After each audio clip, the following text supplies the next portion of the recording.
নমস্কার বন্ধুরা, তনুশ্রী রান্নাঘরে আপনাদের সবাইকে স্বাগত। আমি আজকে চলে এসেছি আবার একটা নতুন রান্না নিয়ে। হ্যাঁ, আজকে আমি করব আলু বেগুন দিয়ে মাছের মুড়োর চচ্চড়ি। আপনারা সবাই মাছের মাথা অনেকভাবেই রান্না করে খেয়েছেন, কিন্তু আজকে আমার মতো এইভাবে রান্না করে খেয়ে দেখবেন, এটা খেতে অনেকটাই সুস্বাদু। তার জন্য আমার যা যা জিনিস লাগছে সেগুলো হলো মাছের মুড়ো। আমি এখানে 4টে মাছের মুড়ো নিয়েছি। আমার ঘরে কাতলা আর রুই দুটো মাছেরই মুড়ো ছিল বলে আমি 2 রকম মাছের মুড়োই নিয়েছি। আপনারা চাইলে যে কোনো মাছের মুড়োই নিতে পারবেন, ঘরে আপনাদের যেটা থাকে সেটা। আর লাগবে আলু। আলু আমি ডুমো ডুমো করে কেটে ধুয়ে রেখেছি। লাগবে বেগুন, আমি অল্প একটু বেগুন নিয়েছি, ছোট সাইজের একটা বেগুন। লাগবে কিছুটা ধনেপাতা, পেঁয়াজ কুচি। আমি দুটো মাঝারি সাইজের পেঁয়াজকে কুচি করে কেটে নিয়েছি। 5 কোয়া রসুন নিয়েছি, কুচি করে কেটে নিয়েছি। লাগবে একটা মাঝারি সাইজের টমেটো পেস্ট। আর এখানে রয়েছে আদা রসুন জিরে লঙ্কা বাটা। আর ফোড়নের জন্য নিয়ে নিয়েছি 5 ফোড়ন আর শুকনো লঙ্কা। চলুন এবার রান্নাটা শুরু করা যাক। আমি গ্যাসে কড়াই বসিয়ে দিয়েছি, কড়াইটা আমার তেতে গেছে। এবার আমি দিয়ে দেবো তেল।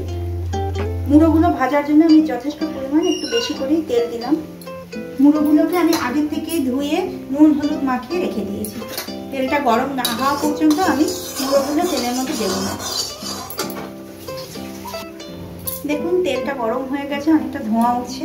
এবার আমি মুড়োগুলো আস্তে আস্তে ছেড়ে দেবো।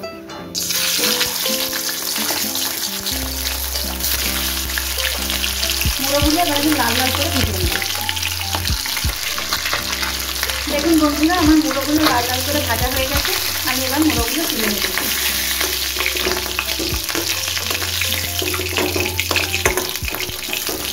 বাকি মুড়োগুলো ঠিক এইভাবে আমি ভেজে নেব।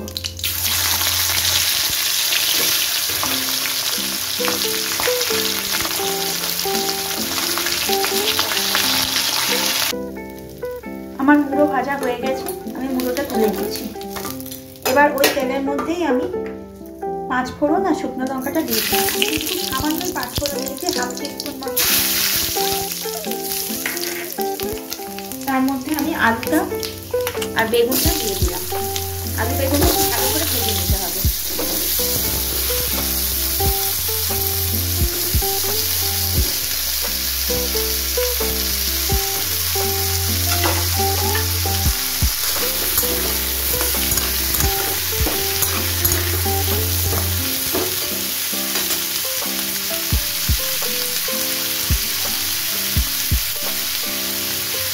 আমি তেলের মধ্যে একটুখানি হলুদ গুঁড়ো দিয়ে দিয়েছি, যাতে তরকারির রঙটাও ভালো আছে, তেলটাও ঠিক থাকে।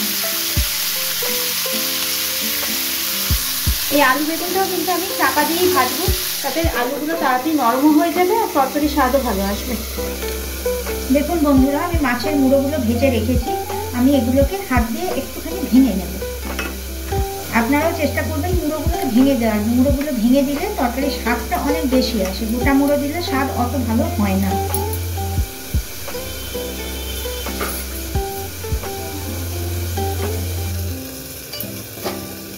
দেখুন আমার আলুগুলো আর বেগুনটা অনেকটাই ভাজা ভাজা হয়ে গেছে। আমি কিন্তু মাঝে আরেকবার খুলে ঢাকনি খুলে এটাকে নেড়ে দিয়েছি। আপনারাও মাঝে মাঝে এগুলো ঢাকনি খুলে খুলে আলু বেগুনগুলোকে নেড়ে দেবেন আর চাপা দিয়ে দেবেন। দেখুন চাপা দেওয়ার ফলে আলু আর বেগুনগুলো কিন্তু অনেকটা নরম নরম হয়ে যাচ্ছে। এইবার আমি এর মধ্যে পেঁয়াজ আর রসুনটা দিয়ে দেবো। এই যে পেঁয়াজ কুচি আর রসুনটা এর মধ্যে দিয়ে দিলাম। পেঁয়াজ রসুন কুচিটা দিয়েও ভালো করে ভেজে নেব।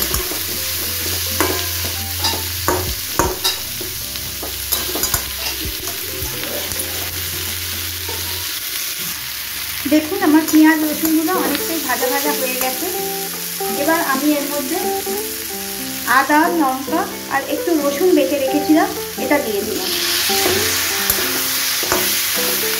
রসুন আমি খানিকটা কুচিয়েও দিয়েছি, খানিকটা বেটেও দিয়েছি। আপনারা চাইলে শুধু কুচিয়েও দিতে পারবেন, কোনো অসুবিধা হয়ে যাবে।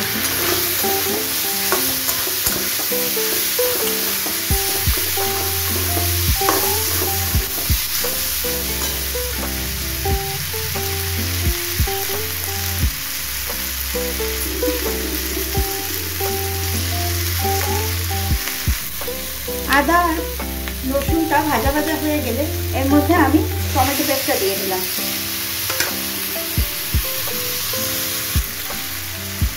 সব কিছু ভাজা হয়ে গেলে আমি এবার দেবো নুন আর হলুদ, স্বাদ মতো নুন, আর দেবো হলুদ,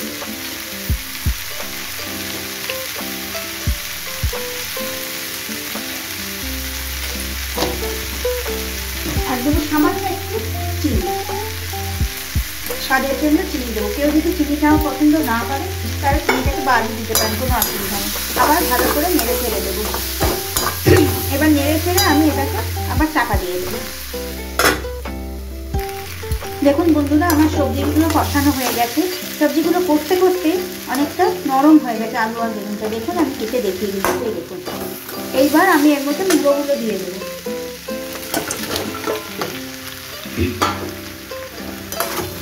মুড়োগুলো দিয়ে ভালো করে নেড়ে চেড়ে ছোট বাটির 1 বাটি মতো একটু জল দেবো। একদম জল ছাড়া তো হবে না। এই যে বাটি করে আমি টমেটো পেস্ট নিয়েছিলাম, এরকমই ছোট 1 বাটি জল দিয়ে দিলাম।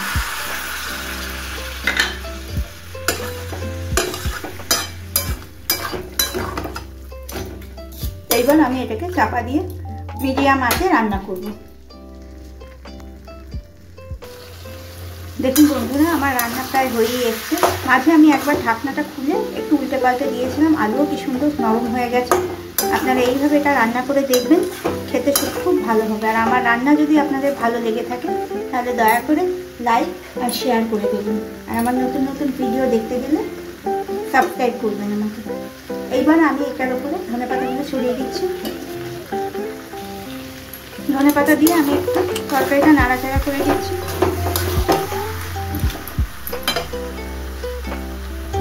সবশেষে 1/2 টিস্পুন গরম মশলা দিয়ে আমি আমার রান্না শেষ করছি।